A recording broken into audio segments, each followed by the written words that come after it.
Oke, baik rekan-rekan. Sekarang kita lanjutkan catatan teorinya dengan teori interaksionisme simbolik atau etnometodologi, gitu ya. Nah, teman-teman di kelompok ini sudah sempat memberikan beberapa penjabaran pemikiran tokoh-tokohnya seperti Herbert Mead, Blumer, dan William James. Tetapi ada satu kunci pemahaman yang saya kira agak missing gitu ya. Dan mungkin saya ingin menyederhanakan teori ini karena teori ini cukup ruwet dan agak dinamis, tetapi dia sangat handy gitu ya. Di PPT sudah saya tekankan ada 3 konsep kunci sebenarnya yang menyatukan banyak teori interaksi simbolik ini, yaitu teori tentang interaksi, teori tentang simbol, dan teori tentang makna. Nah, premis dasar mereka adalah bahwa masyarakat itu terbentuk oleh interaksi. Tidak ada masyarakat tanpa interaksi.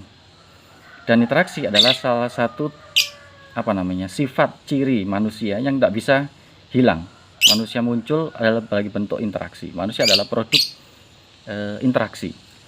Dan mereka memahami interaksi itu adalah sebuah bentuk komunikasi. Dan komunikasi juga adalah sebuah tindakan kemanusiaan yang hakiki gitu ya. Nah, media untuk melakukan interaksi dan yang komunikatif ini adalah simbol. Gitu ya. Jadi kita melakukan hubungan berinteraksi itu kita menggunakan simbol. Karena manusia tidak pernah bisa melakukan interaksi secara langsung, ada melalui proses pemahaman, proses penafsiran. Dan jalan untuk melakukan penafsiran pemahaman itu adalah simbol. Simbol paling mendasar, paling general, dan paling banyak dipakai adalah bahasa. Jadi bahasa itu adalah media interaksi komunikasi, sekaligus dia merupakan simbol. Tetapi simbol ini tidak bisa berdiri sendiri. Dia tidak beroperasi sendiri, dia punya fungsi yang berbeda untuk orang yang berbeda. Karena dia punya makna di dalamnya, gitu ya. Jadi tidak bisa bekerja sendiri tanpa ada makna. Nah, menurut teori interaksi simbolik, makna ini tidak bersifat tetap. Jadi misalkan saya mengatakan kayu, kata kayu itu punya makna tersendiri merujuk kepada benda khusus yang kita sepakati sebagai sebut kayu. Nah, itu adalah makna korespondensi ya, yang substantif. Nah, dalam teori interaksi simbolik, makna kayu itu tadi itu tidak pernah bisa tetap dan cair, karena itu adalah produk interpretasi bersama antara satu pihak dengan pihak yang lain, antara individu satu individu yang lain. Jadi ketika saya mengatakan kayu, saya katakan kemudian saya membawa sepotong kayu jati keluar rumah, misalkan orang tetangga saya melihat, dia punya tafsir yang berbeda terhadap batang yang saya bawa itu. Mungkin meskipun wujudnya sama-sama kayunya gitu ya. Karena latar belakang sosialnya berbeda, pengalaman sosial berbeda, pengertiannya, konteks sosialnya berbeda. Nah, interaksi terjadi ketika misalkan saya berikan, dia tanya kepada saya, bapaknya bawa apa, mau diapain misalkan. Nah, itu terjadi penafsiran bersama terhadap sebuah simbol yang berupa kayu itu tadi. Nah, nanti ketika saya angkut kayu itu dengan mobil bak gitu ya, kemudian saya pindah ke tempat lain gitu, di pasar atau di mall atau di masjid gitu ya, atau di pinggir sungai, dia memiliki makna berbeda untuk interaksi berbeda. Karena fungsi yang berbeda, mungkin konteksnya berbeda. Nah, jadi ini menunjukkan bahwa satu simbol itu bisa memiliki makna yang bermacam-macam dan bisa berubah simbol itu. Itu karena ada mekanisme konstruksi makna itu sendiri dari interaksi simbolik. Nah, coba kita bayangkan bahwa masyarakat ini terbangun oleh begitu banyak interaksi dan menggunakan begitu banyak simbol dengan makna yang bermacam-macam. Jadi itulah dinamika masyarakat. Kita ini hidup tidak bisa lepas dari simbol, dan kita setiap hari membuat makna, dan makna itu selalu kita ciptakan dalam konteks interaksi dengan orang lain. Sekarang saya membuat video ini meskipun saya buat sendirian, tetapi ketika saya komunikasi lewat bahasa, saya menggunakan simbol bahasa. Nanti teman-teman mendengarkan saya, tindakan mendengar itu sendiri adalah sebuah bagian dari tindakan menginterpretasi simbol yang saya sampaikan. Nah, sederhananya begitu ya.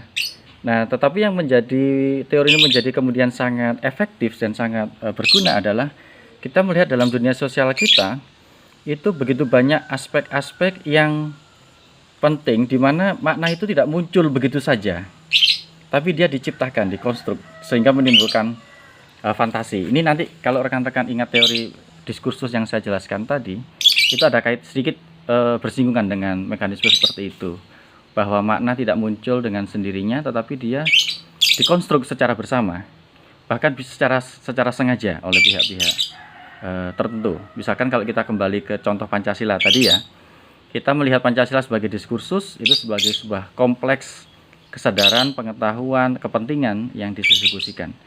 Tapi kita juga bisa melihat Pancasila sebagai sebuah simbol, yang itu adalah produk interaksi antara, katakan, pemerintah atau antara dosen dengan mahasiswa, antara pemerintah dengan masyarakat, antara departemen pendidikan dengan guru-guru misalkan, atau bahkan antara ustadz dengan pengikutnya. Jadi menjadi bentuk interaksi. Nah, karena dia bersifat cair dan dia bisa fleksibel, maka tidak ada jaminan bahwa makna ini sama antara satu pihak dengan pihak lain, antara waktu sekarang dengan waktu yang ke depan atau waktu yang lalu gitu ya, maknanya. Jadi dia bersifat dinamis dan dia negosiatif, karena ketika saya menafsirkan sebuah makna tentang akan sebuah simbol, saya punya latar belakang, saya punya tujuan, saya punya kepentingan interaksi itu tadi. Dan orang lain ketika menafsirkannya juga berdasarkan konteks latar belakang, kepentingan, tujuan, dan kebutuhannya juga gitu ya, dan tidak bisa lepas dari itu. Nah, ini menjadi menarik ketika simbol itu bisa dikonstruksi untuk kepentingan tertentu, misalkan identitas gitu ya. Beberapa pemilu yang kita lalui, misalkan pemilu nasional kemarin, ada konstruksi simbol-simbol agama, misalkan dengan kata-kata misalkan kayak kafir atau jihad atau apalagi nasionalisme gitu ya, NKRI harga mati. Ada aspek-aspek diskursif di situ, tapi juga bisa pahami itu sebagai aspek-aspek simbolik ya, gitunya beririsan. Nah, teori ini sangat penting dan tampaknya sangat luas, terutama ketika dia dikembangkan menjadi sebuah teori yang disebut dengan teori konstruksi sosial gitu ya. Nah, salah satu penggagas yang paling berpengaruh sampai sekarang itu Peter Berger dan Thomas Luhmann. Ada bukunya The Social Construction of Reality, itu menunjukkan bagaimana manusia sebagai makhluk sosial itu selalu menciptakan, menghasilkan, mengekspresikan sesuatu dalam konteks sosial gitu ya. Karena itu tadi, interaksi yang banyak, kita tidak bisa lepas dari dunia simbol, tidak bisa lepas dari dunia interaksi yang kita geluti, sehingga apa-apa yang kita ekspresikan, kita nyatakan, kita ciptakan, bahkan itu tampaknya sangat rasional ya, ilmu pengetahuan misalkan, filsafat misalkan, itu selalu bersifat sosial, karena simbolnya, maknanya itu muncul dari kehidupan sosial. Nah, Berger punya teori yang menarik ini, dua ini yang saya pelajari sedikit demi sedikit sekarang gitu. Dia melihat masyarakat sebagai realitas objektif, yaitu masyarakat di luar kesadaran kita yang kita alami bersama-sama gitu, kita hidup dan kita berinteraksi gitu ya. Itu satu, dan ini sangat vital. Dan masyarakat sebagai fenomena atau sebagai realitas subjektif. Nah, ini menarik sekali, karena dalam diri kita ini ada konstelasi sosial yang kita rekam dalam kesadaran kita, dalam emosi kita, dalam identitas kita, sehingga ada yang sebuah mekanisme sosial yang disebut oleh Berger sebagai subjectification. Jadi membuat bagaimana fenomena sosial ada di luar subjek itu menjadi milik subjek, menjadi tafsir pribadi subjek, yang nanti diolah kembali menjadi simbol yang applicable, digunakan oleh subjek untuk berinteraksi.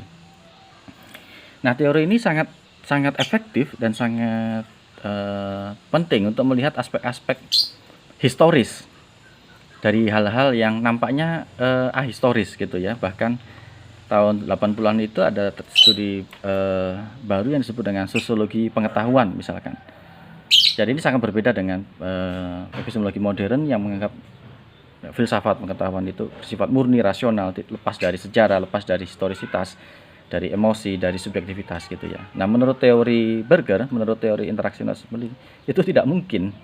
Karena orang kayak Immanuel Kant, Descartes, bahkan Socrates itu adalah makhluk sosial yang mereka menggunakan simbol cara berpikir bahasa itu ya dari subjektifikasi atas fenomena sosial yang dia geluti sehari-hari, itulah menjadi referensi berpikir dia.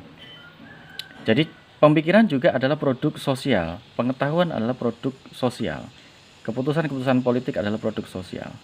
Nah, teori ini sangat membantu, terutama banyak dipakai oleh dalam kajian feminisme, gitu ya, dengan melihat konstruksi gender di situ, menjadi laki-laki dan menjadi perempuan itu sangat vital perbedaannya dalam masyarakat, karena masyarakat menciptakan struktur yang berbeda antara laki-laki dan perempuan, dan struktur itu ketika menjadi subjektivitas laki-laki dan perempuan, dia menghasilkan sebuah cara berpikir, cara memahami, dan cara relasi kepada dunia secara berbeda juga.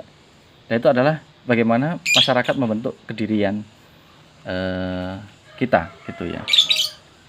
Saya kira itu kelebihan dan menariknya teori interaksi dan simbolik ini. Di teori ini terutama berkembang dalam tradisi Amerika, dan salah satu metode yang sosial banyak dipakai mereka adalah etnografi. Itu metode yang kemudian banyak diadopsi, melihat bagaimana masyarakat itu berjalan apa adanya, gitu ya, tanpa sebuah survei, tanpa sebuah rekayasa begitu. Saya beberapa kali menerapkan etnografi untuk melihat data sosial sebagaimana adanya, dan menjadi sosial peneliti, di mana peneliti terjun menjadi bagian dari dunia sosial itu sendiri. Ya, mudah-mudahan itu bisa membantu pemahaman rekan-rekan semua. Kita lanjutkan ke teori apa? Marxisme ya. Ya, oke, di video berikutnya.